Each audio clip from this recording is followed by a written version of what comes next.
You are about to enter the Shockwave Skull Sessions podcast on shockwaveskullsessions.com. And now your host, Bob Nalbandian.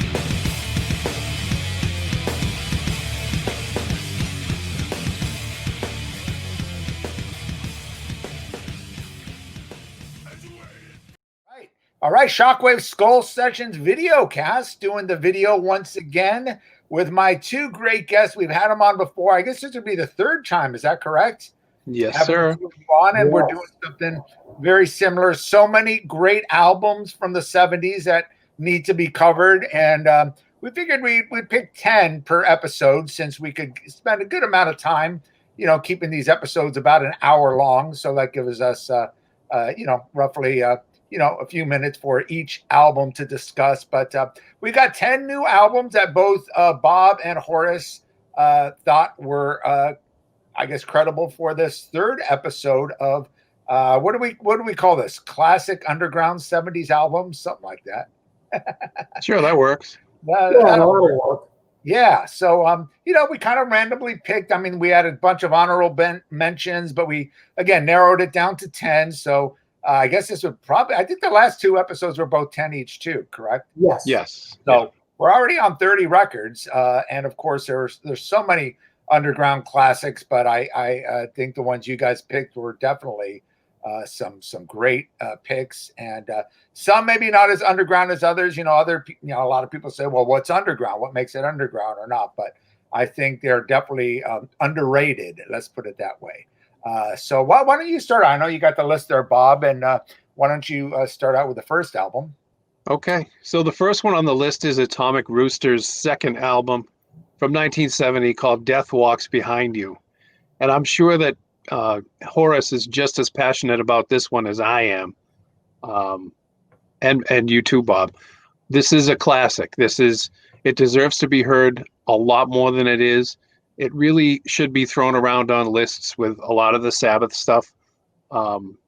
They've kind of achieved that same level of doom and dread that Sabbath did, but coming at it from a completely different direction. Very keyboard driven, obviously, with Vincent Crane at the helm of this band.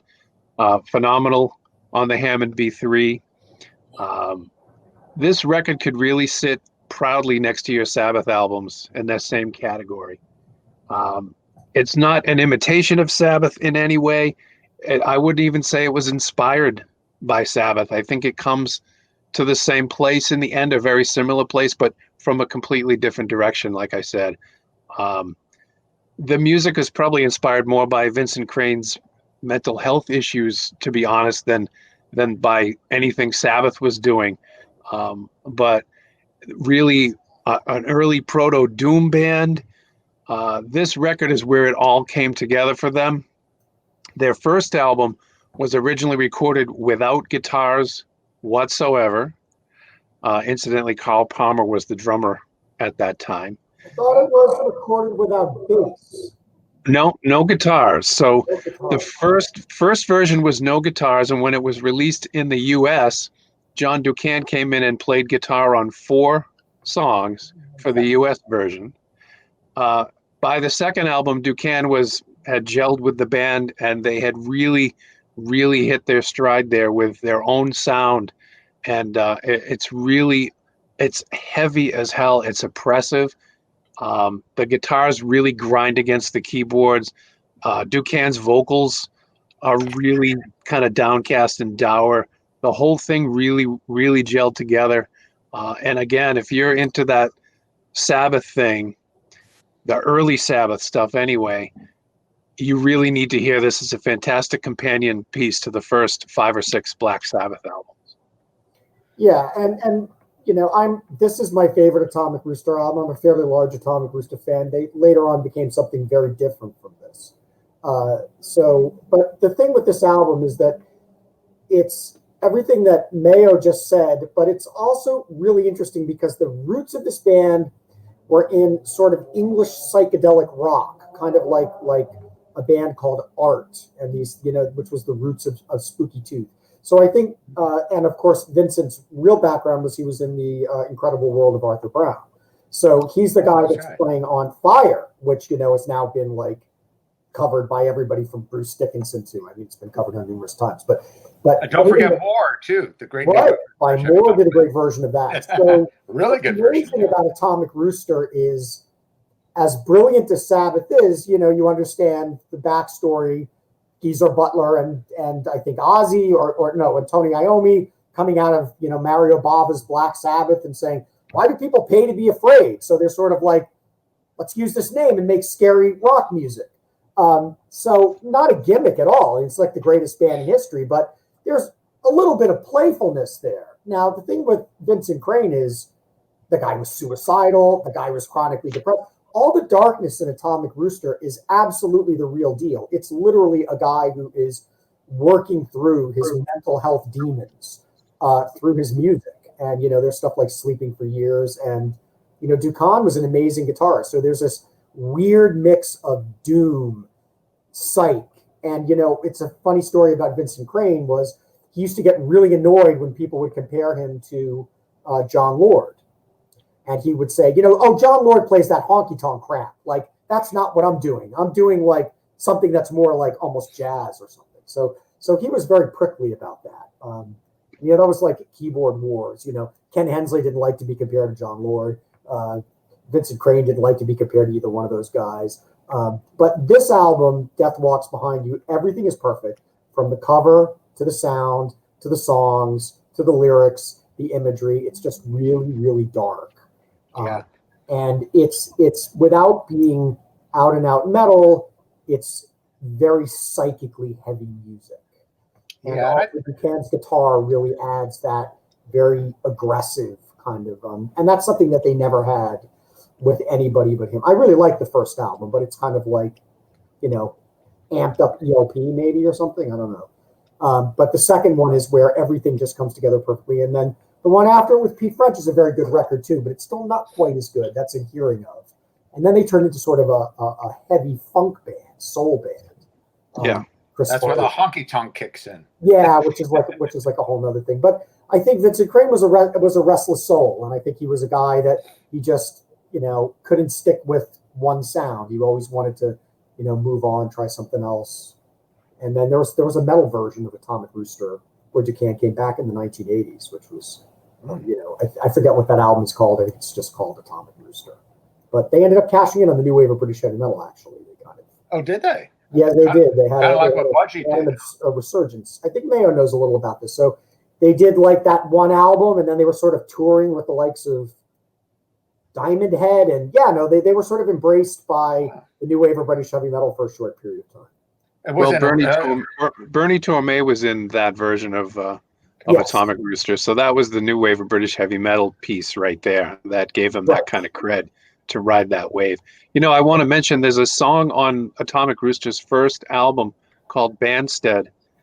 And Banstead was the name of a mental hospital where Crane had been committed previously. So we're not kidding around with this, with his issues. They were deadly serious issues. And obviously the end result, unfortunately, was his suicide. So this was serious business, and you can feel it and hear it in the band's music. Yeah, I mean, this was a tortured guy, and he left behind a really, we all have a mutual friend, Monty Connor, who's a big Rooster fan for all of the eras. And Vincent, as a musician, he was just a fascinating guy. And, there's a lot of tragedy, there's a lot of sadness, there's a lot of struggle, but he really left behind a really interesting and fascinating musical legacy because he was battling his demons, but we were all here to hear it. And what year did he commit suicide? I think would have been sometime in the mid 80s. I think he reformed. There was the last version of Atomic Rooster around 1980. There was an album called Headline News, I think in 83. So maybe around 85 or something. But it was the culmination of a long series of. He was institutionalized a couple of times. Yeah, it's interesting how so many kind of bands. Like the Sid Barrett of heavy rock.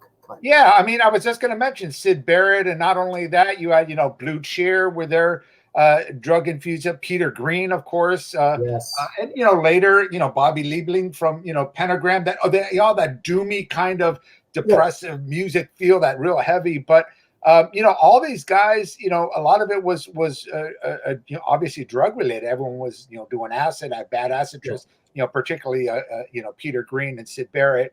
Even Iron Butterfly had their issues. Yeah, well. And I think with Vincent, what it was a combination of brain chemistry, and he probably should have been on medication for schizophrenia and the other issues that he had. And of course, the problem is if you have those mental health issues and you're piling on psychedelics and booze, and these English musicians live hard. So let's just say he didn't have the constitution of Lemmy. Especially talking late 60s. What year was this? Yeah, he does, right. What year was this? 69 or 70? This was, I think. 1970. Yeah, so it's literally, to all intents and purposes, it's still kind of the 60s. Sure. But that was Vincent. But yes, absolutely. If you're talking about proto-doom, proto-metal, classic early heavy dark, if you're a younger listener just exploring this genre, this is starter kit stuff. This is definitely on the first level. If you like Black Sabbath, you're probably going to like Atomic Rooster. And if you like Deep Purple, you're definitely going to like Atomic Rooster. Yeah, it's kind of that in the middle. I mean, I think I think the reason he kind of veered away, Vincent veered away from the comparisons of Deep Purple and Uriah Heep or John Lord and Ken Hensley in particular was because they were much more proggy, not so much just really the honky tonk. Like you said, the first Atomic Rooster was more prog, but I think they were leaning on this one more toward the Sabbath. But it was different from Sabbath because it had the heavy, keyboards, which I thought is, At that point, Sabbath were, contemporaries. So, exactly. The whole thing of being influenced, it's, these guys were all grinding the same touring circuits. And, Black Sabbath were not the icons remember in 1970, Sabbath hadn't even had Paranoid yet. So they were, the guys from the debut, which admittedly was a bit of a runaway hit, a surprise runaway hit. So, but it was more a sense of competition as opposed to these are the big guys, we're the little guys. Yeah. It's like when you read those stories about the new wave of British heavy metal and, at one point, Iron Maiden, Def Leppard, and Saxon, they were all on the same level. At one point, Samson were like the biggest band. Big band, yeah. And then, Samson with Iron Maiden had a huge opening. Yeah. Right. So anyway. Yeah, it's interesting how that works out. But, again, it was something like I said, I think some of these bands, there was a reason why. And of course, like you said, after the second album, again, like a lot of bands we talked about, like Montrose, who kind of had such a killer debut, mediocre second album, and then kind of went a whole different direction. I think, a lot of bands back in that era, they tried to experiment and it just didn't work. And I think this was. Well, with Rooster, they did pretty well on the one with Peter French in hearing of. In hearing of, but it was a little bit of a fractured thing. I feel if they had made a more organic album all the way through with French, who's an excellent vocalist, if they had just done a full, because at least that album still had the heavy, and then they really started to just went in a completely different. Yeah. Well, they had Chris Farlow replaced Pete French, and Chris Farlow was a well-known soul singer in the UK. So they kind of followed where their singer was leading them, I guess, because they went full on soul. The last two records are very, very soul oriented and not heavy whatsoever. No. That was late 70s by that time? Mid to late. Yeah, but a lot of those bands, you look at Deep Purple, with Stormbringer and of course Come Taste It Band, they were going toward that direction too. So a lot of, this little later though, because Purple took their turn in 74, 75. True. So 72, 71, 72, which is when Rooster, they were definitely jumping out of their genre on the early side, because 72 that's Machine Head, that's right. Paranoid, Paranoid Master Reality, around that era. So you think it was because they wanted to separate themselves from the Purples and the Sabbaths to do something? I think Crane personally had a deep love of heavy soul, and I think maybe he felt a little straitjacketed by the heavy thing. I also think what Bob was saying, or was it you about the guitar players? You said it was followed by the singers, but I also think that Ducan, once you take Ducan out of Atomic Rooster, it becomes a very different band. Because I feel like Ducan is hugely underrated, by the way, but he's amazing, and he also went on to do Hard Stuff, who are also fantastic. So we covered last time. Yeah, but that's heavy stuff. So Ducan is not the soul funk guy. Ducan is the proto-metal guy. All right. Though his roots are in psych rock. You know, I Yeah. think he started in Andromeda, who were like a psychedelic band. Interesting. Should we move on, or was there anything Yeah, we else can you move wanted to? Okay. All right, Bob, let's do what the we next got one. The next one, I'm going to hand over to Horace. It's Sir Lord Baltimore, Kingdom Come. Okay, so Sir Lord Baltimore are really interesting because they're kind of like another band called Dusk. They're a real New York band. And they're really founders of sort of a really interesting mix of, this is very early in the heavy music cycle. So they kind of have this thing where they're sort of doing a little bit of Sabbath, but there's also some Jimi Hendrix in there. So there's kind of like the Hendrix experience at their heaviest, mixed in with a little Sabbath, and you have the sadly no longer with us John Garner on vocals, who had this really amazing kind of it's a screechy but powerful. He had a very unique voice, very powerful, and the drums are good. And if I remember correctly, this is I'm going to ask Mayo to help me out. This is a trio, right? This is a 3-piece. Yes. So correct. And Garner, I think, was also the drummer. Correct. Right. So you also have my favorite rare thing in hard rock, the singing drummer. I'm looking at you, Grand Spider, Funk style. and just not that many other bands with a singing drummer. Well, Grand Funk were one of the Grand Funk, yes, originals, and he has a fantastic voice. So you have a singing drummer, and so these guys were like a real power trio. Now I actually have the H&E did the whole Sir Lord Baltimore catalog in one little box, as they're wont to do. So you know, That's you could just Hear No Evil Records for those. Hear No Evil Records. Yeah, great label. That's run by Hugh Cherry. Gilmore, right? Yeah, Cherry. Yeah, and Hugh does great stuff. So they had the self-titled album, and then they have the one that we're discussing here, which is Kingdom Come. And for a long time, that what was the thing? I think Mayo knows this. Did they flip? They flipped the album sides for some reason. And for I'm not aware of. People for years were listening to the CD because the album was sort of rare, and they were like listening to it in the wrong order because it was, Kingdom Come, which is the debut album from 1970. Yeah. So for years, when I first heard this album, I thought it opened with the song Kingdom Come. It actually opens with Master Heartache. So the CD is sequenced different than the album. Hugh Gilmore, you've now straightened out the track listing. Yeah. Well, a lot of bands did that. I mean, I remember I had the original, the U.S. version of Ace of Spades that came out in '80, and that, of course, had the Chase is Better Than the Catch. But the English version had Ace of Spades as the opening track, and that always. And there were a few. Amazing. I've listened to that album 10,000 times, and I never knew this. So, what was the original opening track? I thought it was Ace of Spades.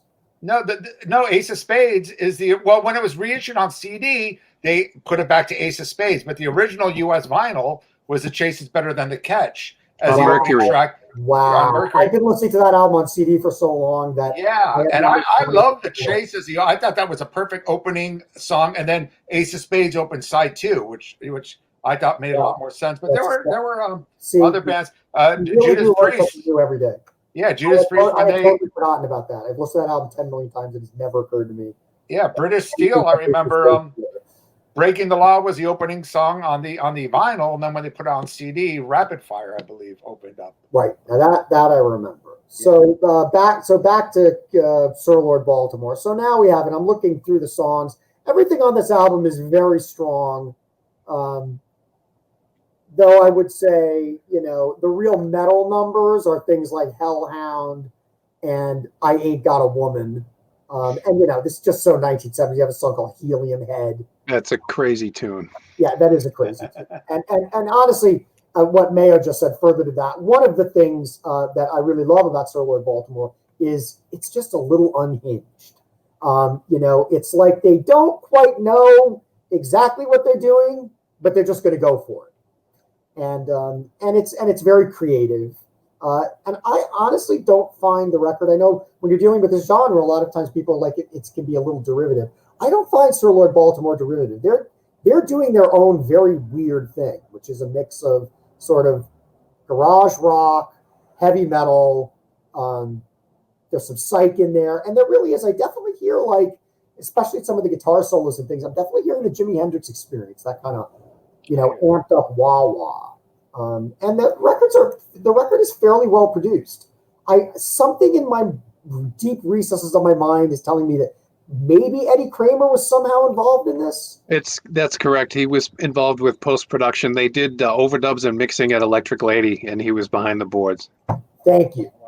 So that would explain why I'm hearing a little bit of the Hendrix sound, because Eddie Kramer is very much the keeper of the Hendrix flame.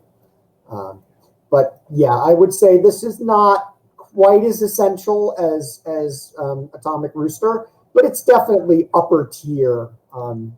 I think it's mighty essential. As a musician, when I first heard this record, I had to look at the date it was released 5 or 6 times. I could not believe that this was from 1970. These guys, it's the intensity level of the playing. You're wearing a Raven t-shirt, right? Remember, yes. Raven's thing was over the top OTT. Yeah. These guys in 1970, OTT. This is like extreme metal from 1970. They're playing together, super tight, super fast, super loud. The vocals are nuts. There's some songs where he's doing the voice of like a character in the song.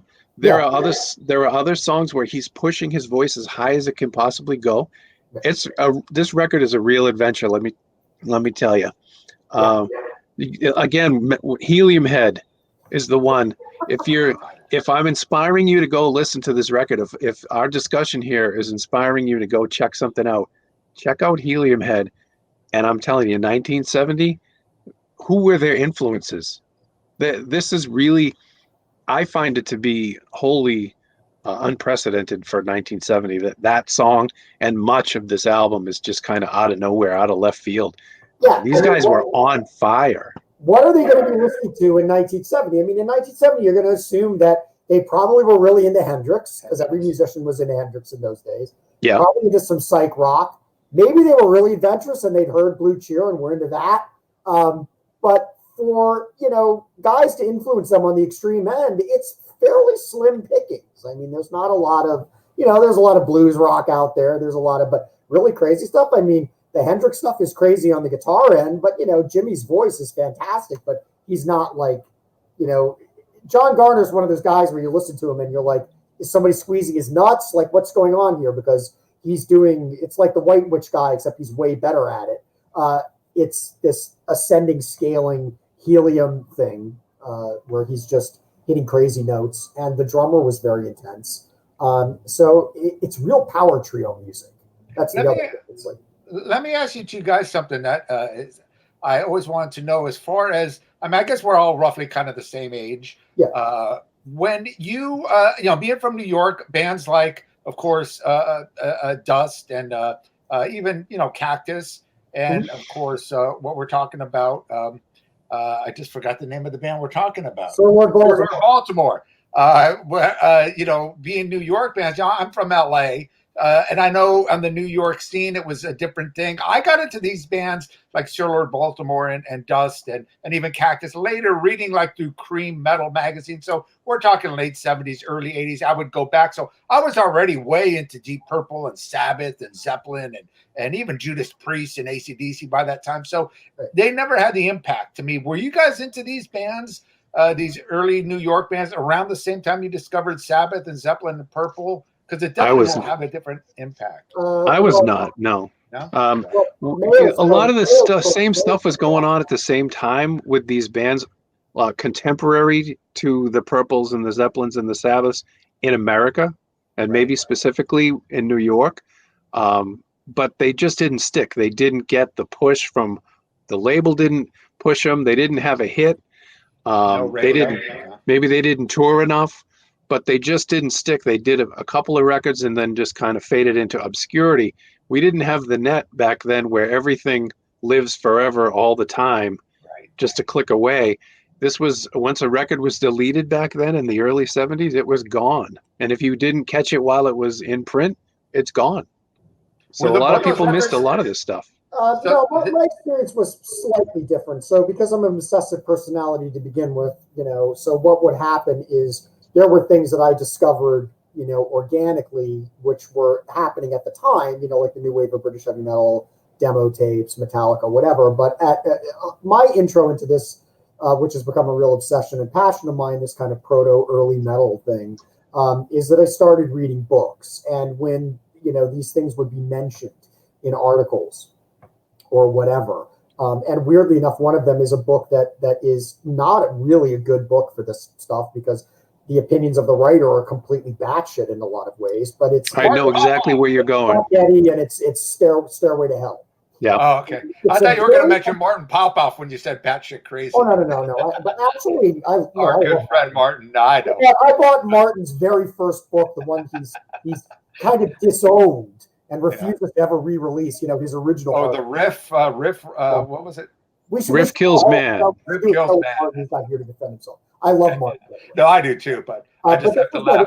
When him and Monty go at it, it's always fun. Mayo knows exactly what I'm talking about. So it was Chuck Eddy's Stairway to Hell. Okay, yeah. And this is the book where he claims Tina Marie wrote one of the greatest metal albums of all time. I mean, this is not an Onion article. But sprinkled throughout the book, there were mentions of these arcane, strange albums I had never heard of, one of which we'll discuss later was Buffalo's Volcanic Rock. And Sir Lord Baltimore made an appearance in that book. And weirdly enough, my introduction to Sir Lord Baltimore was I would obsessively comb through used record stores. And I saw the cover of Kingdom Come, and I was like, it had cool song titles. It had a Spanish galleon on the cover. I was like, this looks heavy. So I bought it. And I knew nothing about them. I took them home. The only other experience I had like that was the very first record I bought with my own money, which I was like 10 or something, and I didn't know what I was doing. And I went in and I bought Black Sabbath, Bloody Sabbath. I loved the cover. I had no idea. Never heard of Black Sabbath. Didn't know what they were. Bought the cover. So, you can blame that album for making me what I am today. But similar thing happened with Sir Lord Baltimore. And then after that, I was like, what are these other bands? I need to find them. Bang, Blood Rock. And then, it's like once you go down the rabbit hole, you just start reading and getting signs. So were these bands like playing clubs back? I know some of them, they would open up for, for Sabbath or whatever. Yeah, like Band got a tour with Rod Stewart. Yeah, as crazy as that sounds. Remember in the 70s, a record label would put you for a little while, and sometimes they just put you on tour with some very strange names. I think Ted Nugent played with like soul bands sometimes. Oh yeah. That's what was cool about. I mean, for me, I think what you said back then, a lot of those albums did go. I don't know if they were necessarily out of print, but they were definitely hard to find. They weren't promoted in the record stores. After the first few years. And this was before the huge explosion in secondhand vinyl. You could find a lot of records in we had so many used record stores. We have no used record stores. But later, usually later, I'm talking late 70s, like when the used record store, and that's kind of when I think a lot of people discovered them. And then magazines like Cream and all that would bring up. That's where I'd read about Blood Rock or Atomic Rooster or Lucifer's Friend or even bands from Canada, Max Webster that I never heard of. And I used to go, who are these bands? And I remember when I first discovered Repertoire Records. Anything in the catalog that even vaguely mentioned heaviness, slightly doomy, I never bat an eye. I took chances on bands constantly. And what was the label Billings got that did all the krautrock metal? The first they reissued all that in America. And, the other quick story I have is that I had it's like having a drug habit. So I had a record dealer in California who I would call up on the phone, and this is before the internet. And I would say, "What do you got?" And he'd say, "Well, I got this band, Tigers of Pantang," and he would play records for me a couple of seconds over the phone. I would listen to like a couple of seconds. I was like, "That sounds cool. All right, I'll take it." And it'd be like going down the list, and I'd be like, "What do you got for me this week?" And he'd be like, "Well, I got a box of singles. I got this band in here called Raven. Maybe," and I read Kerrang religiously. So I was like, sometimes I'd call him up and I'd be like, "What can you tell me about this band Witchfind?" And he's like, "Well, I got a single. I got an album. What do you want?" And then there were like, import record stores. So I would go in and I was like looking at Tank album covers and I'm like, 3-headed drooling dog, I'll take that. Stuff like that. So that was the greatest thing about or especially the used record stores back then. I used to go to the one down the street and I'd pick up all these used records. I'd come in or grab like 5 of them, go to the cash register. Yeah, the guy was cool. He's kind of a metal guy. And I would say, "Dude, could you play this for me?" And yeah, I could tell he'd be annoyed. I'd say, okay, put the needle and play the next song because I want to see if it was good, even though it was like $1.99 or $2.99 used. When you're a 15-year-old kid, that's a big investment. So I would have him play it first. I was paying a fortune on, I was saving all my allowance money. Sure. And, my favorite story about that is I think it was like the second or third album I bought. I walked into a record store and they had, remember they put the vinyl all the way up top, spread out, so you could see the album covers. And I had never heard Michael Schenker group. And it was one night at Budokan, the Japanese pressing. It was the most gorgeous thing I'd ever seen. And I was like, it had all those live shots with like Schenker and Cozy and everybody. And I think it was like $20, like 1982. And I was like, and I bought it. I just blew all my allowance money to take that record home. And I was like, my story is very similar to Horace's. We had a record store in Saugus, Massachusetts, which is just north of Boston. And I lived just south of Boston. And they somehow got every notable new wave of British heavy metal 45 and album. Oh. And I would go there once a week. It was an hour drive up through Boston. But I would go there every week with my paycheck from my summer job and spend every penny of it and come back with it. And I'll tell you one other thing about that Chuck Eddy book. A lot of people had that book. At the time, it was a very valuable reference piece, but we disagreed with everything he said in this book. The only thing it was valuable for was the title of the record and the name of the band. Okay, I'm going to go get it.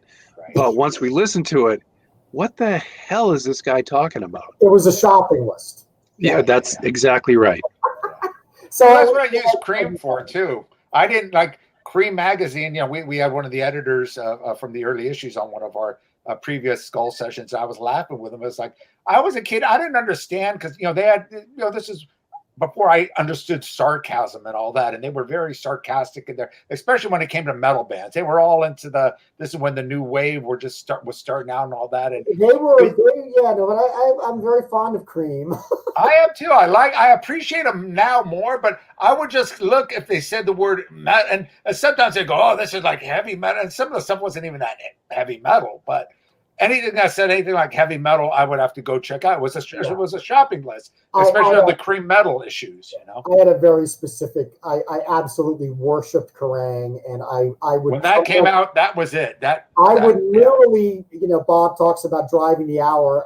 I was in New York City, and I had a job all the way on the Upper West Side, and I would ride the bus for 45 minutes to an hour, sometimes just to buy that week's issue of Kerrang. And I would call the guys in the record store and be like, did the new Kerrang come in?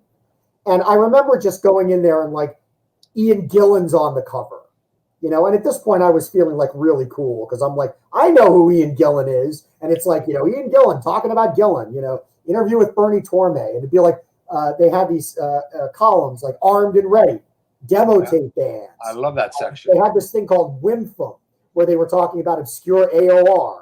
Because Mayo's not into AOR, but I am. And it's thanks to Kerrang. They'd be like, Roadmaster and all these weird, like, underground AOR bands. So, anyway. But I think it's Derek Oliver. Proto-metal. Derek Oliver usually did that. Derek Oliver or Steve Hammonds usually did the AOR sections. Or that, right. But I knew all these guys. These guys were like, I know who Bernard Doe was. And now we're all on a thread together. Now we're all on a thread together. Right, exactly. Yeah. So what's next on our list? Record number 3. Yes. Gamma 1. I'm giving that one to Mayo because he's the Montrose guy. So if you followed Montrose through the debut, the So-So second album, and then the change in direction for the next two, and then his solo album called Open Fire, which is awesome. If you're still with him, you hit Gamma. And this was 1979. It was a brand new band for him. Jim Elsevier on the keyboards was on the last Montrose album, Jump on It. He was also on Ronnie's solo album. And Warner Brothers Presents, I believe he was on as well. Was he? Okay. So he was at the tail end of Montrose and the solo album. They formed Gamma. And again, this is another really interesting record, I think, taking Montrose's pedigree out of the picture. This was 1979, but this is a really modern sounding record for 1979. It's not There's keys all over it, but it's not the Hammond organ. It's a new era. It's the synthesizer. Yeah. And I know a lot of metal purists who might be listening or watching this. Don't be scared. It's still a very hard rock record, very hard rock band. They just use synthesizers instead of the Hammond. I'm sure there's a Hammond on this record somewhere too, but it's very modern, a very forward-looking record. Even Ronnie reinvented his playing and his guitar sound for this band. They really moved their band into the future with this record. I think it's way ahead of its time. And right now it sounds very dated because of those keyboards. So, it's a double-edged sword. But at the time, it was really ahead of its time. You would think that it would be, we're describing a prog record here with all the synthesizer talk. But again, it's a very solidly hard rock record. The highlight for me being the double whammy on side 2 of Solar Heat and Ready for Action. They segue one right into the other. And that's the hardest, heaviest track on the record is Ready for Action. And Solar Heat is an instrumental with some great musical interplay on it. We have to mention Davey Patterson as well. Great find. I believe he's a Scottish vocalist. Ended up singing with Robin Trower for decades. He's probably still with him. But Davey Patterson was an excellent find. Very edgy, very soulful at the same time. This record, I loved this. I was in high school. I remember when it came out, I wanted to hear Montrose's new record, and I hope, please be like the first Montrose record. Please be like the first Montrose record. And it's nothing like the first Montrose record, but it's its own thing, and it has a lot of value. Now, jumping ahead to their second record is 10 times heavier than the first one. But it didn't make this list because it came out in 1980. But, and I'm a stickler for these kinds of details. We're talking 70s. So Denny Carmassi, one of my favorite drummers, is on Gamma 2, not Gamma 1. But Gamma 2 might be something that your listeners and watchers might want to check out in terms of what's their heaviest record. It's Gamma 2. But in terms of Montrose in the 70s, this is the one. I think it's his most interesting record, maybe beyond his solo album Open Fire. But I think it's a great record. Horace. Yeah, I would co-sign on that. And I think anybody that did check out Gamma 1, if you like Gamma 1, you'll definitely like Gamma 2. And it's not a huge discography. They essentially did 3 studio records and then were inactive for decades. And then at the very end, near the end of Ronnie's life, he resurrected the name for Gamma 4, which is an okay record. And also, it's an okay record. I mean, I can't remember a song on it. So what does that tell you? I do have some residual fondness for Gamma 3, which is a very strange record. Right. It's Mitchell Froome is now on keyboards, and it's sort of like, if Max Headroom made a hard rock album, it would sound like Gamma 3. But back to what we're discussing, Gamma 1 is a really fascinating record because it's kind of Ronnie's very, very heavy. It's not a heavy metal record. It's more like if an AOR band got mugged by a heavy metal band, you might wind up with Gamma 1. So you have like these sort of very prominent synthesizers, which actually sound great. And, maybe it's dated, but it hasn't dated for me as badly as like the production on Def Leppard's Hysteria. There's something still very organic there. So I would say, it's a very strong record. And I would say the strongest things on it are Ronnie's guitar playing. And I love Davey Patterson's voice. I think he has one of the great sort of gritty, I feel like he should have, he could have been on an album with Rory Gallagher or something. He's just got that really natural, the guy's just a natural. But yeah, it's a 70s album, and it's not as good as Gamma 2, but it's a very strong record and really a great example of the end of the 70s and the dawn of the 80s, because that sound would become like much more prominent as the 80s progressed. So Ronnie, as always, he was another restless spirit. He was a little ahead of the curve. But it's also cool that Mayo mentioned Open Fire, which is one of the great unsung instrumental albums. So not Open Fire. That's a Y&T you're thinking of. Open Fire. It was No, there's Solar. So what was a Solar? No, it's Open Fire. Yeah, there's two albums called Open Fire. Yeah. Oh, okay. I guess. Yeah, you're right. Ronnie Montrose's solo album. It has that's right. That's the right. bullet, the bullet, the laser sight. You're right. Okay. So they're both called Open Fire. But it's one of the great unsung instrumental hard rock albums, and he does a lot of different things on it. There's some heavy stuff, there's some jazz stuff, there's some acoustic stuff. See, that's all in the way the guy played. I mean, you had like 1.5, a little short instrumental, Lucky Man. He always did. Well, there's an instrumental version of Town Without Pity on this record, and it's amazing. It was the single from the album, and it's an instrumental. But anyway, Gamma 1, check it out. If you like that, you can go backwards one record to Open Fire or forward one record to Gamma 2. Right. But it's definitely go for 3. But yeah. 3 is a solid record, but the keyboards really took over there, and Ronnie's playing was very out there, which is a compliment. But it's not really a hard rock record. No. I'll just real quick give my thing. I think when you said about Ronnie being a restless soul and very instrumental or experimental, I should say, and always trying new things, trying to get a new sound. It's like, no, dude.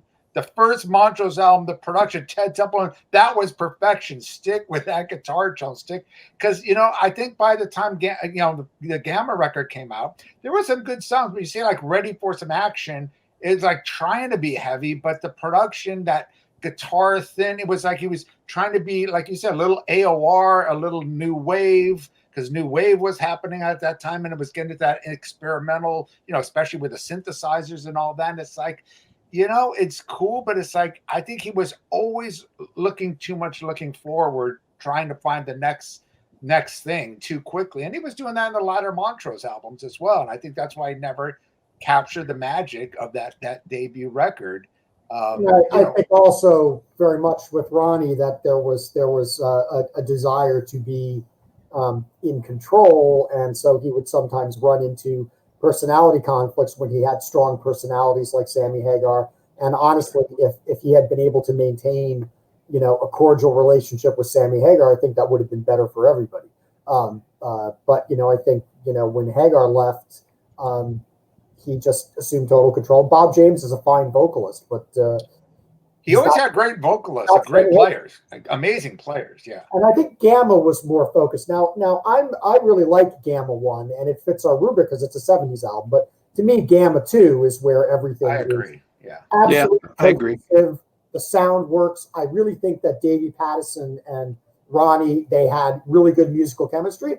And I think they actually got along pretty well on a personal level. You don't hear a lot of stories about tension between Pattison and Ronnie. So maybe he's just a less dominant personality than Sammy. I don't know. But unfortunately, we're also talking about the second suicide on this. We know we were dealing with a troubled personality there as well. No, that really, and wasn't that also part. And it was pretty hidden too. Not many people really knew about until toward the end. Yeah. I mean, as you remember, they said that he passed away from cancer, and then we found out later it was actually suicide, and then we found out about all the mental issues, and we kind of heard about, or at least me, I didn't follow it that closely. You kind of got traces about it, but you never realized how. I think what it was that he was someone that was dealing with very severe, crippling physical issues that then led to mental health issues that then led to the suicide. I think he was having a lot of problems doing things. Another tragic one, of course, is Keith Emerson, and it was he felt like he couldn't play up to the standard. A lot of pressure for these, especially for these perfectionists like a Ronnie Montrose or a Keith Emerson. Ronnie Montrose, Emerson, but with Vincent Crane, I think it was the brain chemistry. I think the guy right out of the gate had some serious issues. Just never, and that was an era where you didn't treatment wasn't as easy to get. Yeah, but very very sad about Ronnie. I remember Sammy Hagar gave a lovely tribute to him, and would try to call him up in the final years and say, hey, we're all still alive. Let's get together and reform Montrose for a couple of charity gigs or whatever. He's like, well, we're all still here. So it is sad because Ronnie Ronnie, like Mark Reel from Riot, was just a great talent who just never really got. That's another good one. Yeah. All right. So the next record on the list, I'm going to hand over to Horace. It's Three Man Army, Third of a Lifetime. Okay, so Three Man Army, they were one of the more later discoveries for me, but I was completely obsessed with that album because the cover is so crazy. It's the guitar stock that's like also a gun. And speaking of gun, Mayo can help me out here. Is it 2 or 3 members of the band Gun, the Race with the Devil guys? Is it both the Gervitz brothers? Is there somebody else? All 3 of these guys came from Gun. Right. So all 3 of these guys came from Gun. And Gun were very cool. We've all heard Race with the Devil. It's kind of like Inagata Devita. It's one of those, Girl School, Black Oak, Arkansas, a lot of bands. It's one of those heavy 60s songs that everybody just loves to do. It's actually one of the bonus tracks on a Judas Priest remaster. So that is the roots of Three Man Army. And I think their discography is hugely confusing because I think they have an album that's called Three Man Army, but it's actually the 3rd album. Then there's Three Man Army 2, which is that the 1st album? So no. I'm trying to figure out where Third of a Lifetime comes in. Is it their first long play, or I think it's their 2nd? I think Three Man Army 2 is their 3rd album. Okay. All right. So at this point, I can't explain it, but that's how it is. Okay. So as to the musical contents, this is where they really started to, get it together, shall we say? So the whole album is really tight. It's also 70s in the most hilariously sexist ways. It has this song on it called Butter Queen, which is you fill in the blanks. But now who's doing the drumming on this? Because the drummer on this album is phenomenal. I don't have a name for you. Yeah, I it's not one of the Gervitz brothers, but he's great. And Butter Queen opens with one of those, and just everything on this album just like cooks. And the other thing is, it's one of those weird albums where there were like a couple of missing tracks, and then they got put on the CDs. So I think I have 5 different versions of this, and I think I finally settled on the Japanese fancy pants SHM remaster, where they supposedly put all the songs in proper order, and you got the original gatefold or whatever. What was your first exposure to this one, Mayo? How did you even find this album? Because it was pretty obscure, even by my standards. I found out about Three Man Army through Popoff's first book. And the first one that I actually found was Three Man Army 2. And that's actually my favorite. And of course, for years... Irving? Is Irving on that one? Yes. Yeah. Yes. And Irving is an absolutely kick-ass instrumental song, worthy of any of the bands that we ever talk about here. From the big leagues right on down to obscurity, Irving is fantastic. But that's how I found out about the band themselves. The first one I found was Three Man Army 2. And that's actually my favorite one. I went backwards and grabbed the first 2, where I found them kind of underwhelming. The guitar playing and the bass playing is excellent. The songwriting is solid. It's just kind of a little bit too middle of the road for me. The other thing that I will mention is that they really, really sound like a Southern rock band to me. They sound like the records could have been out on Capricorn. Where are they from? But UK. Oh, they're completely British, yeah. But man, do they sound like a Southern band. Yeah, they're completely British with huge British credentials. They were, they're also part of that band with Ginger Baker. What was that Baker called? Gervitz Army. The Baker Gervitz Army. The Gervitz brothers are pretty talented, and they're actually pretty active on Facebook. I remember once we were discussing some Adrian Gervitz is around, and we were discussing some proto-metal thing, and I was going on about this album.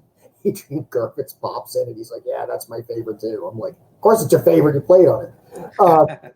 But yeah, I think I first heard this maybe Chuck Eddy again. I think it was in Chuck Eddy's book.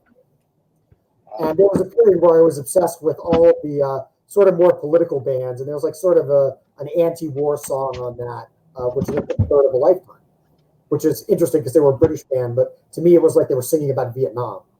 Right. Yes. Oh, there you go. That's the version of Popoff's book. That's a Popoff. The very Okay. first one. And that's where I heard about would the band, like to too. bury and never see resurface. Yeah, 'Cause I can't make comment about the band because I to be honest, I didn't even go back to listen to this yet, but I do recall reading it. Well, In you should Pop-Offs. definitely check some of this out. I think you would actually like. I will definitely. You would like Three Man Army, and I'm sure you've heard Race with the Devil, but yes, Three Man Army. And then I had a confusing issue with them because at one point I couldn't find one or two of their albums, and so I bought one of those amazing Sanctuary compilations where they would do this thing where they would actually put an entire band's catalog on 2 CDs, but completely out of order. So I had this Soldiers of Rock 3-Man Army anthology, and it would go from like a 3-Man Army 2 track to like a Third of a Lifetime track. So it was all like mixed up into like a big salad. And so I could never tell, like, finally I had to track down the albums individually. And then I was like, oh, so that song goes on that album and that one goes on that album. So what years are we talking they were around? Or is this early 70s, mid early 70s? 70s, yeah. Early? 72, 73, 74. 72, 73, 74. And then in 74, they hooked up with Ginger Baker. And then you got Baker Gervitz Army. And they had an album called The Legion Encounter, Hearts on Fire. They did like 3 albums. By the way, HNE to the rescue again. There's a Baker Gervitz Army box where they put like all the albums in one clamshell box. There you go. It's good stuff. It's blues rock, but it's solid. I actually like. I'm a big Ginger Baker fan, so Ginger Baker can fart around, and I'll listen to anything that he does. So, right. Let's move on. We're already almost an hour in. All right, so we gotta move more quickly. What do we got next, Mr. Mayo? Okay. Next is Tide Sea Shanties from 1969. I can start this off. Sure. Tony Hill, guitar player, lead vocalist in this band. Did anyone ever hear from him ever after these 2 records that he did with High Tide? He's a really great guitar player. Revisiting this album last week, prepping for this discussion, I was blown away again by this guy's ability. Now, this record in general is very interesting. Simon House plays violin throughout this record. Yes, folks, you heard me correctly. Simon House later went on to play violin with Hawkwind for many years, but this is his first notable recording with High Tide. Now, you hear a lot about twin guitar teams and 2 guitarists playing together, harmonizing. Here you get to hear a violin and a guitarist harmonizing together. It's fascinating. Pre-Kansas, yes. It's fascinating to me. And the guitar sounds that this guy came up with, whether accidentally or by design, it was 1969, so who knows what he was working with back then. But he achieves that Sunlight Studios death metal guitar sound, most specifically heard on the first song, Feudalists Lament. It's a really remarkable piece. That's the song that I would suggest you start with. It sounds like the Doors on really bad drugs. This guy sounds like Jim Morrison vocally. He's kind of sings in a very low register. There's a lot of doomy keyboards. The guitar sound is disgusting in a good way. And there's a violin playing along. It's really strange stuff. You have to check out the instrumental as well. Death Warmed Up, 9-minute instrumental, guitars and violins working off each other. And all of that said, it's a proto-metal record for sure. It's almost kind of in that Death Walks Behind You kind of doomy, dirgy feel to it. Now, all of that said, all of that was positive, right? I actually find this record to be unlistenable. Can never make it to the end. All this. Yes, after all that. It's interesting. It's fascinating. It's historically notable. It's important. I don't like it. I don't enjoy it. What about you, Horace? I'll be really brief on this album. I love this album and I listen to it fairly regularly. And for me, the key track is Death Warmed Up. And this to me is one of the most unhinged bands I've ever heard. It's just reeks of like evil psychedelic drugs. So it's like these guys are on some really good shit, and I don't know what the hell is going on in this band. And I remember the guy that introduced me to them was a British musician. He was a guy named Stephen Bailey. And Steve Bailey's claim to fame was that he's the drummer on the second Starfighters album. And he was a friend of mine. And he used to tell great stories because Starfighters were once on tour with the Michael Schenker group. And he used to tell stories about Cozy Powell throwing a full plate of sausage and beans at Michael Schenker's head because he wouldn't take Michael's crap. So he had all these great stories, and he loved this record, and he knew nothing about it. He knew nothing about the musicians. I said, what's the story on these guys? Like, when did they come? He's like, I have no idea. I just love this record. And so he's like, listen to it. And he's like, it's like, I said, what does it sound like? He said, I can't describe it. Just listen to it. And I was like, I can't describe it either. It's just too weird. I don't know. Maybe Hawkwind, if they were trying to play heavy metal with a violin player. I don't know. But the whole thing is just crazy. And there's something about violins when you mesh them with heavy rock. And it doesn't happen very often. I think Kansas did it a little bit. It's fantastic when they do it. Yeah. And there's a violin on a couple of Golden Earring songs. Yeah. I think the song Violins by Golden Earring has a little violin action in it. So I love it. But this is just bizarre. Yeah, open up your mind, man, and just drop some psychedelic mushrooms and check it out. But this is very much a love it or hate it thing. I could hear the unlistenable. I was not familiar with the band back in the day. I think on one of the threads, one of you guys sent a link, maybe, or somebody. I heard it from a YouTube thing, and I got through maybe 3-4 minutes. It's like, oh, this is heavy. This is interesting, but it's not for me, kind of thing. Yeah, no. Understood. Yeah. So what's our next one? Okay, next one is Quartz. Great. One of the original new wave of British heavy metal bands, if you want to call them that, because they were actually pre-79, right? What year was this? 77. 77. Yeah. Quartz, I'll run fast on this. So Quartz are fascinating because they're, where do you put them? They were later widely embraced by the new wave of British heavy metal, but they are way too early really to be new wave of British heavy metal. They're a 70s band, and of course massive Black Sabbath connections. First album produced by Tony Iommi. This is the band that gave us Jeff Nichols, who was the sort of hidden Sabbath member that they didn't treat all that well, but he worked with them for years.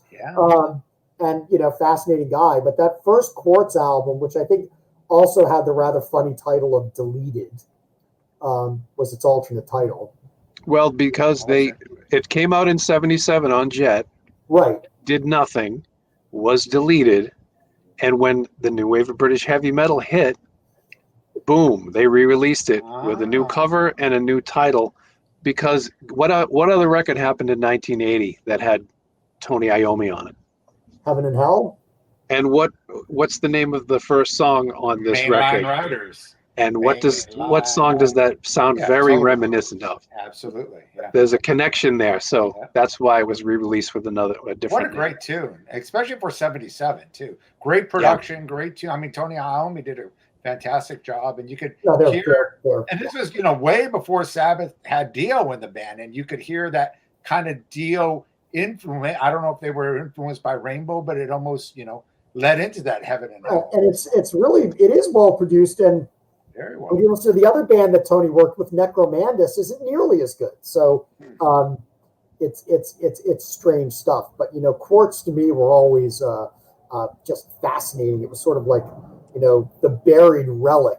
And another band that it was difficult to figure out the track listings and the song titles. Was another band that in the CD age got anthologized to death with this sort of mix and match kind of compilations that would throw together various things. There was a live album. Yeah, I think Metal Blade put out album that had some live. Yeah. Well, there's the real full-on Quartz new wave of British heavy metal album, which is Against All Odds, which has the chainmail wielding warrior. But the first album is very much, I would say, essential listening for fans of Sabbath. If you want a little bit of doom. New wave of British heavy metal, very early aficionados of that sound. Though I wouldn't really call it I wonder what Mayo thinks on this. I wouldn't really say it has a new wave of British heavy metal sound. I think I would agree with you there. I think the first song, because of its obvious Sabbath connection, and the sound alike quality of it as well is notable. But I find the rest of the record to be very pedestrian, to be honest with you. It's a solid debut for a British band from 1977, before anything significant, that wave that was coming crested. Beyond that one song, I really didn't find anything notable on this record. And I think really what's holding it back is the vocalist.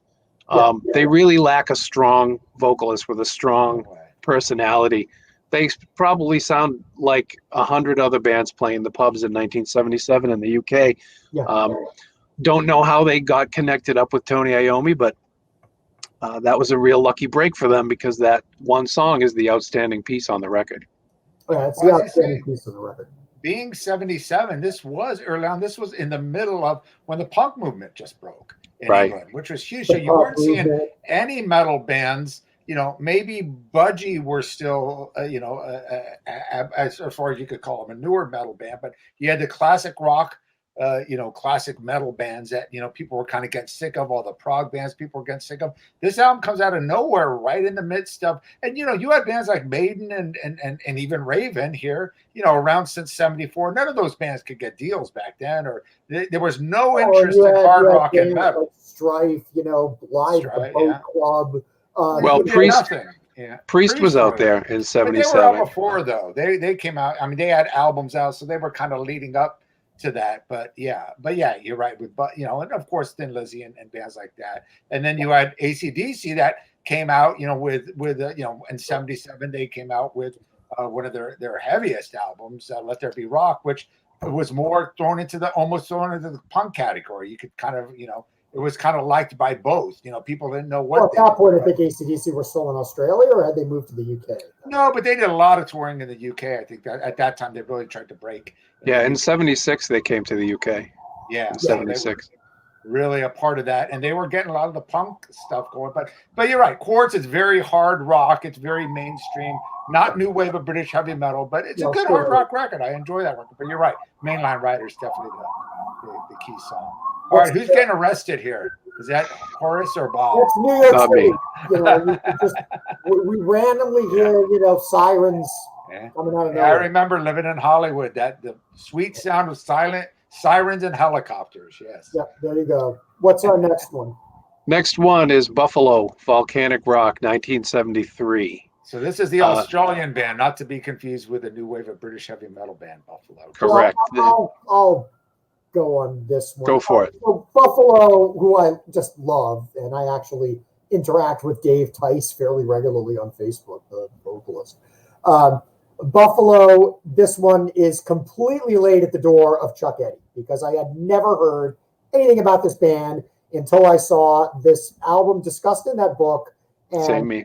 It has an all red cover, like with some sort of Promethean figure with a big dick exploding out of lava. I mean, you look at the album cover and you're like, this is just, if you look up cock rock in the dictionary, there it is. I'm like, you couldn't be more blatant. And every song has some, song about, sunrise and then Shylock, and it's all this sort of like these heavy topics. And there are things in proto-metal and early metal where people are like, well, it doesn't quite live up to, it looks heavier than it is or whatever. I think this album is for the time very heavy. And I think there's some that the opening song, Sunrise brackets Come My Way, has this really blazing, faster riff. And it's a real barnstormer. So it opens very strong. And then, there's just some long, very heavy kind of pounding tracks. This, by the way, was their second album. They had an album before this called Dead Forever, which is a little bit more lumbering, though I like it a lot, but it's a little bit more psychedelic. It's a little bit more lumbering. This is the album where they're really trying to get heavy. And all of the songs are fairly long. And I just, it's an album that I can re-listen to over and over and never really get tired of. And they were heavy for their time, especially for Australia. So to put it in perspective, they were Black Sabbath's opening act on their Australian tour of 1975. So if you went to see Black Sabbath in Sydney in 1975, Buffalo were the openers. And they were also a Vertigo band. So they were, there were some Sabbath connections there as well. But it's pretty heavy stuff as far as I'm concerned. It's not the fastest, but it's heavy. And also the vocals are very rough. I actually think that this singer Dave Tice is fantastic. I love that his voice, the second song on the record is called Freedom, and I hear Chris Cornell through that whole song, and that is a high praise indeed. I think he really, I'm not going to say he channels Chris Cornell, obviously that's chronologically that doesn't work, but really if you bend your imagination just a tiny bit, it sounds an awful lot like Chris Cornell. He's at that same level of feel, and the notes as well. He's got the same range as Cornell. When he wants to pull it out, it's there.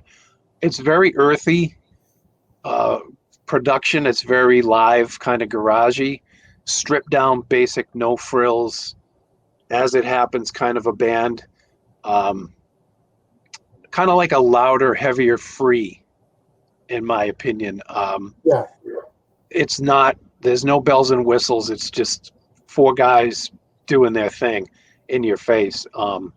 Very laid back grooves, a la Free, very stripped down and simple arrangements, but it's loud, it's aggressive. I think when I first heard this record, I found it from Chuck Eddy's book as well. So thank you, Martin, and thank you, Chuck. When I first heard this record, I wasn't a fan. I didn't like it. Over the years, it has really grown on me because people continue to plug it, and I continue to listen to it. And after noting the comparisons to Cornell and to Free, I think this was a really overlooked gem of a record. And I bet that it inspired Soundgarden. I wouldn't be surprised to find that somebody in Soundgarden had this record in their collection. It's got that same kind of vibe to it. So this is one that I highly recommend. It took a while to grow on me, but I really dig it. Very cool. Yeah, I first got it on the old Second Battle CD, which it took me a long time to find it, and I think it was it was one of those albums that I had checked off on my list of, because I wasn't buying vinyl at that point, I was buying CDs. I had it checked off on my list of, if this ever gets a CD reissue, I'm all over.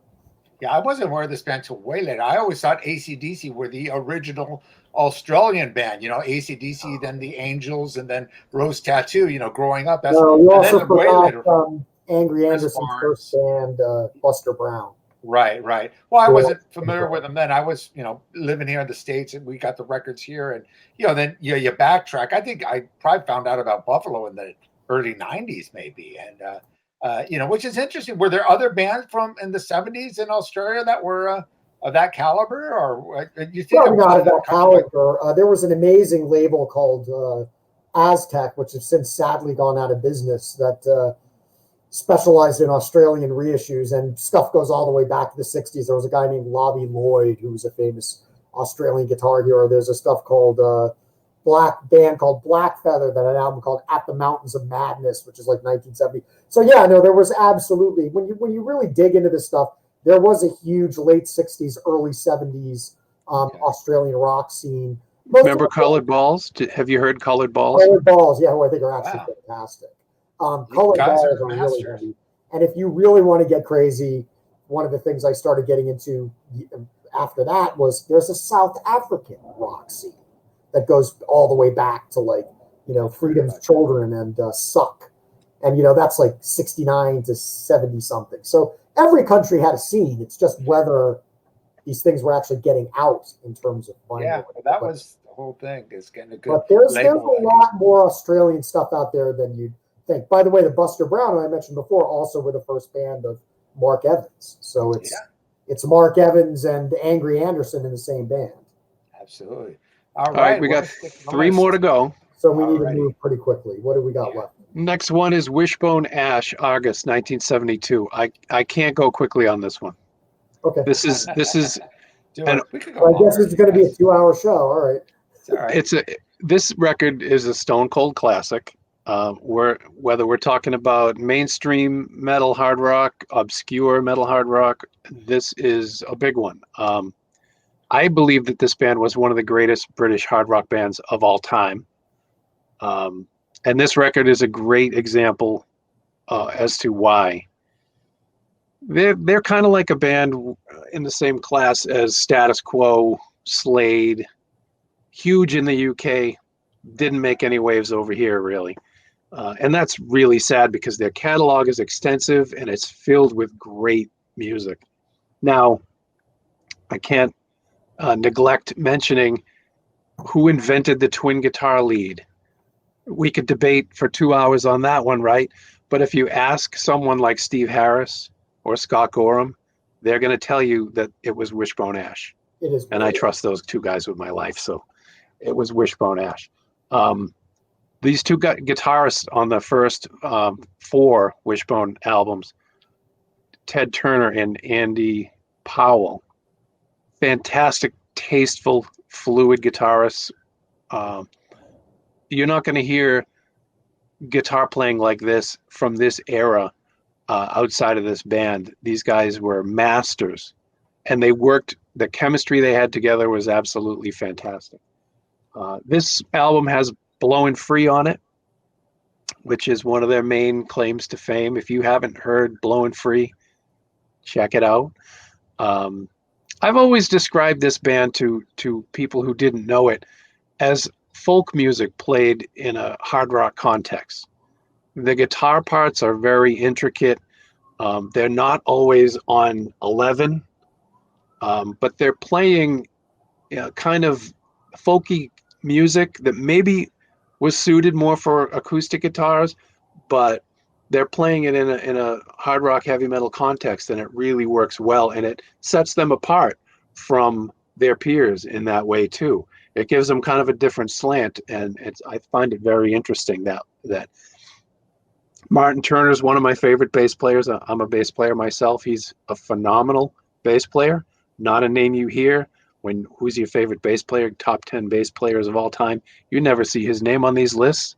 It should be. I'm sure he would. Pete Way would as well, and has. And Horace, I know Horace is a fan. Huge. I always hoped that Maiden would cover Blowin' Free with all their 50,000 B-sides. I know that Maiden... Harris is such a massive Wishbone Ash fan. Yeah, so it always surprised me that they'd never touched that song. They would have really, really rocked the hell out of that song. They even did Golden Earring, right? Didn't they cover Right. Golden Earring? Yeah. And Budgie... is probably There are very few bands. Yeah. Very few bands from that era of UK hard rock that they didn't cover, and it's kind of amazing that they didn't touch Wishbone Ash song. Yeah, they did a Stray track, for God's sake. Right, Yeah. right. So that's always kind of beguiled me there. Check out Argus. Throw Down the Sword, The King Will Come. Those two tunes kind of work as a duo. They're kind of stuck together on the record. They segue beautifully into each other. Every song on this album is outstanding from beginning to end. They deal with medieval themes in their lyrics, not on all their records, but specifically on this one. It's probably some kind of a concept record that is over my head. I'm not from the UK, so I probably missed it. But I really love this album, and I would urge anybody to go out and check it out. Horace. Yeah, so I have a short but fascinating story about Wishbone Ash, which is that all of us, no matter how much music we listen to, there are bands that have fallen between the cracks that we just have not listened to. We've been told for years they were good. For a lot of people that, was Golden Earring. That was not the case with me. I was a huge fan of that band. Wishbone Ash were a band that I had heard the name for years. And this is actually directly ties to Mayo, because I had not really heard anything by Wishbone Ash except maybe 3 songs off of Argus, and I thought they were pretty good. And this is like, 5 years ago? 6, maybe less than 5 years ago. And so when they put out, I think it's right behind me over there. It's that massive yellow box, which I'll actually pull down in a second. Right. It's the Wishbone Ash box, which costs close to $300, and they put every freaking album in it. Like the entire catalog. And I looked at it and I said, you know what? I could buy there it is. I could buy one album. I could buy one album, see if I like it, or I could just go all the fucking way in. And I went all the way in and I bought that box. And Bob was kind of with me through this whole thing. I started listening to all these albums in order. And within 2 years, these guys have actually become one of my all-time favorite bands. And I had not heard a note of them 4 years ago. You've already heard like 2 or 3 songs. Now I'm intimately familiar with Wishbone 4, we don't have time. That's an entire show, because this is a band with incredibly long and complicated history. They've played multiple styles of music. They've gone up, they've gone down, all over the place. But to a lot of people, Argus is their masterpiece. Hey, are you guys aware of the documentary on the Argus record? There's a documentary on just the album Argus. Yeah, I believe. You know what? I gotta find it again. I started watching it. I don't know if it's a part of the classic album series, but I believe it was on Amazon Prime, and it was great. They had all this old footage of it. I think it was just on the Argus record. But no, I mean they're that sounds amazing. Yeah, you gotta definitely check it out. They're an amazing band because they, my history with them was that it was the name that I read, and I was always fascinated by how beloved they were by this very wide spectrum of fans. Real metal guys in the UK. Yeah, that were into Motorhead and Gillan, and these were you would see patches on the jackets of the British heavy metal bands.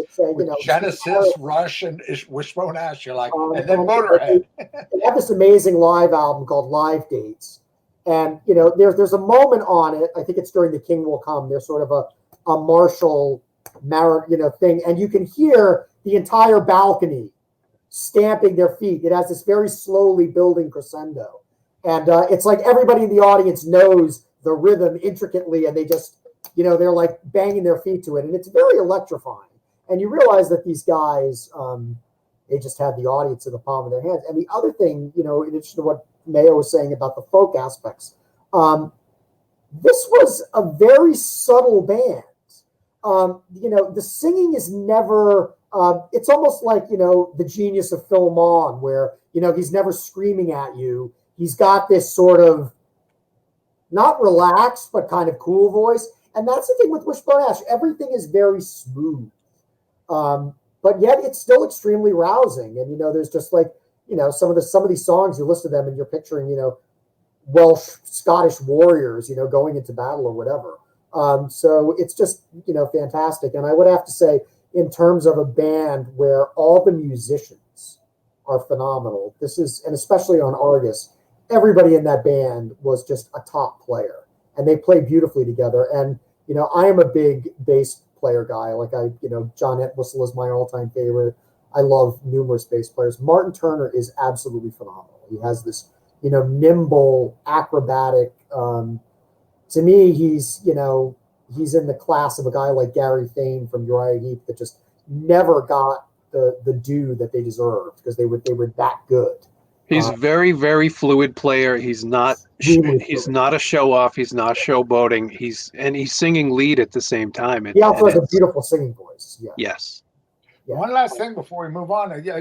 They were very underrated here in the U.S., but I was talking to John Sutherland, and he told me, because he's a big fan, and of course he's a huge fan. They're huge in the UK. And they're huge in the UK, but even in the States, he said he saw them. I believe they headlined the Long Beach Arena, and I think he said it was like a triple bill: Wishbone Ash, Bebop Deluxe, and some other band, but Wishbone was headlining. So I think they were one of those bands, even though they had this real underground, real loyal following out here. But to headline, Long Beach Arena was a 13. That would have been probably around the time. Argus was. I actually read Andy Powell's autobiography, and they were I think it's a gold record. I think so. In the United States. Yeah. So that was the peak of their American. The prog rock stuff was big. It didn't get, they had a couple of albums that were pretty big in America, but they fell off quickly, and then they just continued to do It's a little bit like, actually, it's a more extreme example, but Status Quo are a perfect example. Massive in Britain, never really did much here. No one knows. But I think Wishbone Ash actually they had a couple of years where they did all right, but when it dropped off in America, they practically went back to touring almost exclusively in the UK. Yeah, I think that was their one and only tour in the States. So. Yeah, possibly. Check out that documentary if you can now find it. Andy I'm going to look for that. Yeah. So they moved to the States for a while, and they recorded a couple of albums in New England. Was recorded in New England, but it didn't work out, and they went back home. This is what we would probably refer to as their wilderness years. Slade did the same thing. They came over to the States to try to, with Nobody's Fool, to try to conquer the States, and completely failed and went back home, and their audience had moved on. So so did the Desolation Angels. Right. On a much smaller level, but I remember when they came to LA. I think they moved to LA. Early 90s, yeah. Next record. We got Lemmy in LA. That worked out. Right. Okay. Next one is Dust's debut album, 1972. You want to go, Horace? Yeah, I'll do that. I mean, Dust is not too complicated. So Dust is basically, good old-fashioned sort of hard rock, very much New York roots, lots of Kiss connections, produced by Kenny Kerner. Kenny Kerner and Richie Wise, who played in Dust, are the producers of the first 2 or 3 Kiss albums, or maybe the first 2. I think Bogart steps in for Dress to Kill. But also, this is the training ground for the Ramones drummer, who was known in the Ramones as Marky Ramone, but his real name is Mark Bell. Is that right? I think that's right. That's correct. And this is just a fun, heavy record, and it's not particularly musically complex, but it has this incredible 9-minute song called "From a Dry Camel," which is 9.5 minutes, and it's got really great bass playing on it.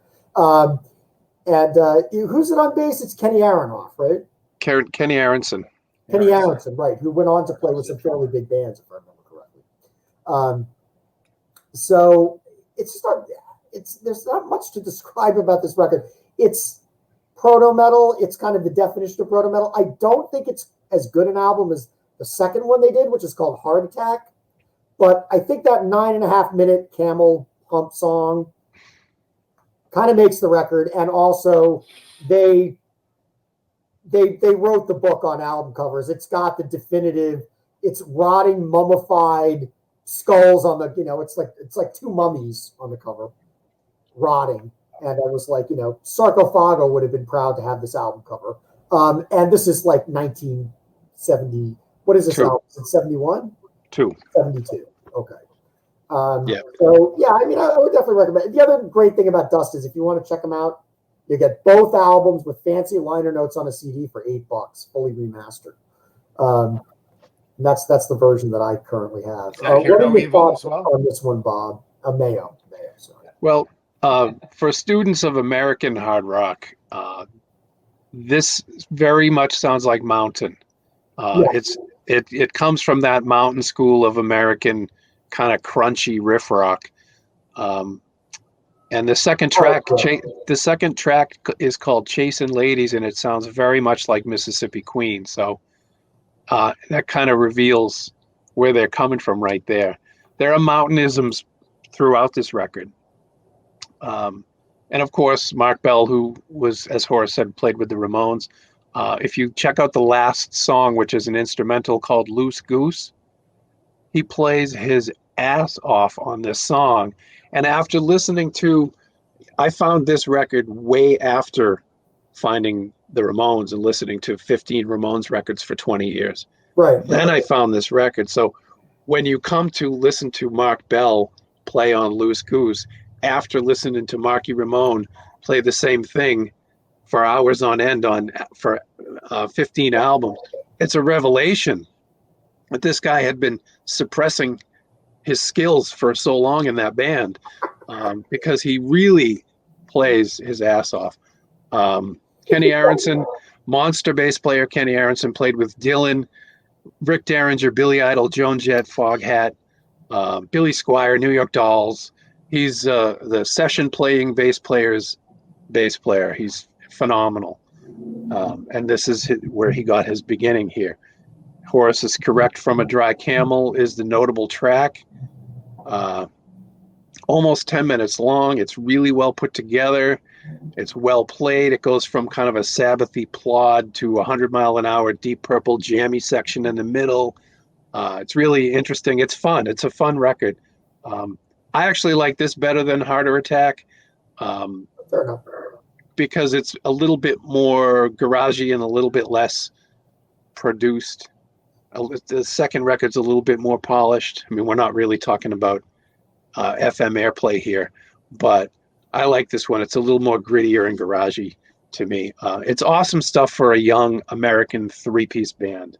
I think the drummer was 17 when the album was recorded.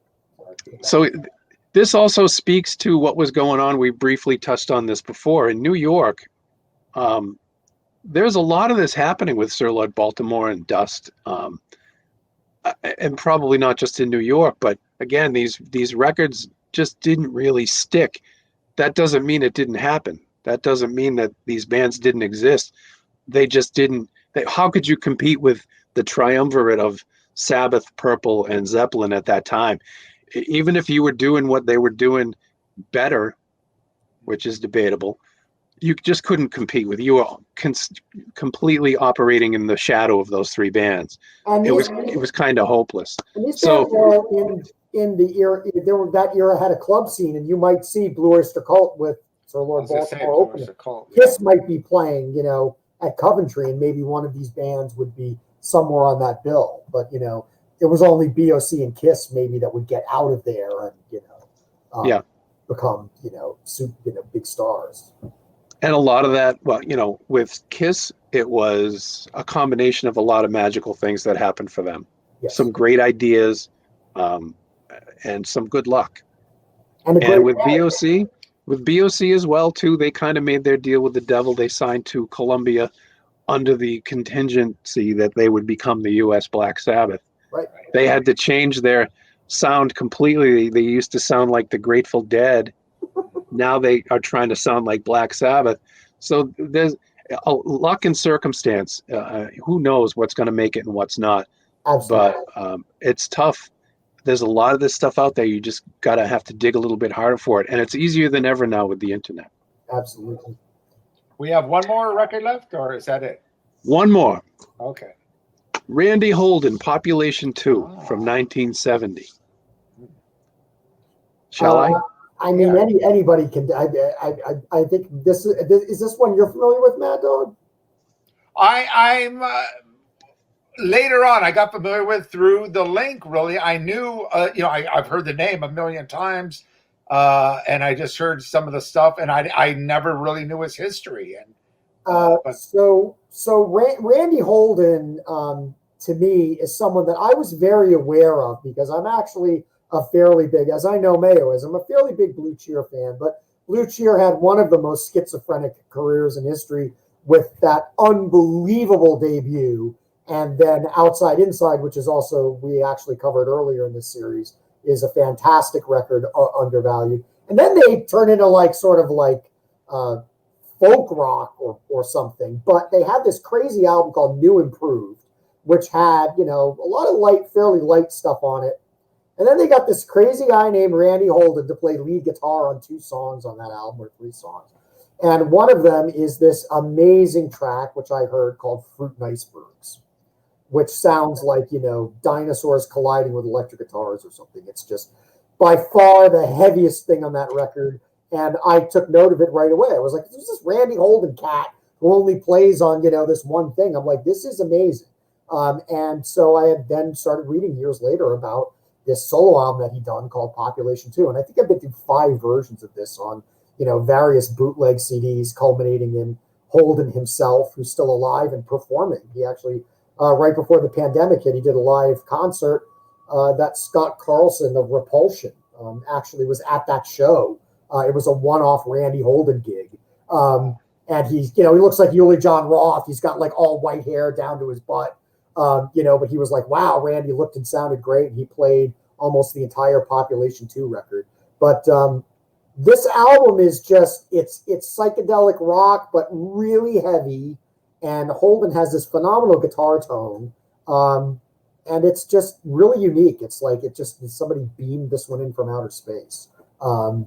It reminds me a little of like the sort of more esoteric Uli Roth stuff when he's getting his Hendrix vibe on, because I'm also getting a little bit of the Hendrix stuff from Randy. But now maybe Mayo knows. What is the story on this? Was it recorded with two musicians, or was it all done by Holden? Or for years it was like almost impossible to figure out who played on the record. They were a duo. It was Randy Holden and his drummer. The drummer also played keyboards. Right. Wow. Which I'd like to see that live, but it was a duo. I think that this was probably, in my opinion, for students of the genre here, this is the most significant record on our list. Yeah. This record really bridges the gap between what Hendrix and Cream and the 60s proto-metal guys were doing and what the more riff-centric stuff that Sabbath and Blue Cheer and those kinds of bands. It's right in the middle. It's got Hendrixisms, psych, tons of psych, but it's also very riff-based, which was the big leap, right, from psychedelic music, acid rock. Suddenly there are riffs, and now we're talking about heavy metal. This is like right in between there, right in that magic spot. You can tell why that he was hired by Blue Cheer to replace Lee Stevens, because there's some whammy, overdriven craziness on the record, and you say, yes, okay, this is the perfect guy to join Blue Cheer. But then, as Horace said, when you hear the record that he's on, it's pretty weak. He quit during the recording of New and Improved because the band wanted to go in that kind of almost country rock sort of direction that dominates that record. So after the two songs that he contributed, he left the band. And this was his next project. So this is what he really wanted to do with Blue Cheer. And boy, that would have been amazing if he could have done Population 2 stuff with Blue Cheer. Yeah. In that context, I mean, the world probably would have cracked in half. I think this is a significantly important record. And I didn't hear this until 2008 when one of the proper reissues was released. What was the deal with him? Because I mean, now you hear about him of this kind of legendary guitar player. Was it so underground? Was it the label, or was because Blue Cheer were relatively especially before him, the debut was so huge. You would think his name. Now I hear a lot of people talk about him, and I think Holden is one of these. I keep coming back to Uli John Roth, because I think they're very kindred souls in their sort of outlook. And I think Holden was very much part of the counterculture scene. Sort of went through life to his own the beat of his own drummer, and he kind of disappeared. I mean, for decades. Who knows? I feel like maybe he went to an ashram, searching for enlightenment somewhere. I don't know, but the guy all but disappeared after the Population 2 record. He didn't join another band that I know of. From what I've read, he had label issues. He sunk a lot of his own money into the Population 2 project. Yeah. And there were problems with the label and the release of the record, which is why it's been popping up in bootleg versions forever, because the rights are kind of nebulous. Mm-hmm. And he went bankrupt. He declared bankruptcy and lost all of his gear and didn't play a note of music for over 20 years. Oh, man. And that was 1970 that was released too, right? Yes. Yeah. That would have been pretty groundbreaking if it had. Finally, I guess he got some Japanese financing, and he did an album called Guitar God. And I think that's like 2000. Now we're talking 2008. And God bless the Japanese. They saved a lot of guys that had Absolutely. fallen into been forgotten. That was an interesting Japanese label that was also putting out sort of almost bootleg quality Blue Cheer concerts, but paying the members. So fair props for that. It's a similar story to what happened with Frank Marino. Is the same situation where he was done. Right. And, when the internet really started to become a force, people were reaching out to him saying, I want to start a website for you. Right. And he's like, why would anybody want to do that? Nobody knows who I am. And as the World Wide Web opens up and the universe is exposed, oh, I have a fan base. I didn't know. Same thing with Holden. People were urging him, you got to play, you got to record. We will finance it. And it took a little convincing for both of these guys. Yeah, God bless them. And that's why he came back. I'll ask Scott about this, but that's why I understand it. That show in LA was sold out. People were like, "Oh my God, you're seeing Randy Holden? That's so unbelievably cool. How is that even happening?" And he was like, "Yeah, no, Randy Holden's playing at the Troubadour or whatever it was." And I guess he has his equipment now. So, honestly, sometimes these stories just are heartbreaking to me because I think of all this great music that we could have had if these guys hadn't been, ripped off by unscrupulous labels and managers and everybody else that ripped these guys off. And it sounds like somebody did a real number on Randy Holden. But he's still with us. And as far as I know, he's still working. He's probably more active now than he was 15 years ago. But for people that are into this sound, absolutely check out Population 2. And now it has a completely legitimate reissue on a label called Riding Easy Records. And if you Google the name of the album, you can get it on Bandcamp. You can get it all over the internet. You can order it direct from the label. And you'll actually be giving Randy the money. So you can feel good about it. I always tell people if you have any way to support musicians so that they actually get the money, by all means do that. Bandcamp does that, and buying direct from a label does that. But so Population 2, and you can buy it on vinyl too. They have made the vinyl record and the CD available. All right. Well, we're about an hour 40 minutes in. Should we go ahead and end this thing? I know, Bob, you got some websites, the Mayonnaise. So before we end, why don't you let everybody do their plugs. We'll start. Okay. There you go. My blog is called Mayo Noise, one word, and it's on WordPress. My old band's reissuing its back catalog. My band's name was Wargasm. We're on Bandcamp, and you can find me on Facebook. All right. I have my own very fledgling little YouTube channel. It's called Rock and a Hard Place. I only have a few videos up, but we have some Blue Oyster Cult stuff. I'll definitely be adding more content on that. So you can find that by looking for Horace Cordier, HORACE, Rock and a Hard Place. That's the YouTube channel. I also write for Ian Jane's website, which is known as Rock Shop Pop. I do album reviews, a little bit more recent stuff. Like the last thing I reviewed was the newest Sodom album. And so that's really it for me. And, I'm all over Facebook. You usually see me commenting on Monty Connor's threads or Mad Dog's threads, or we're all over everybody's stuff, or pop off on Facebook. All right. Well, thank you again, man. Always great having you guys on. We might have to do a part 4 very soon. We'll have to think of part 4, and also I'm sure Mayo's the same. I'm willing to jump in on any other group thing. I'm looking at your Raven t-shirt, and I'm like, wow, I'd love to be talking about the new wave of British heavy metal. We could do that too. I just talked to John earlier, actually. So, John Gallagher. John Gallagher, yeah. And we're still working on the Marty Friedman thing. He says when the record comes out, we'll try to set something up there. Well, Marty is, one of those guys. I love Marty, and I don't know a single person that has ever said a bad word about Marty. Apparently, he's nicest guy you could. Sweetest guy in the business. Both him and Jason Becker. Yep, absolutely.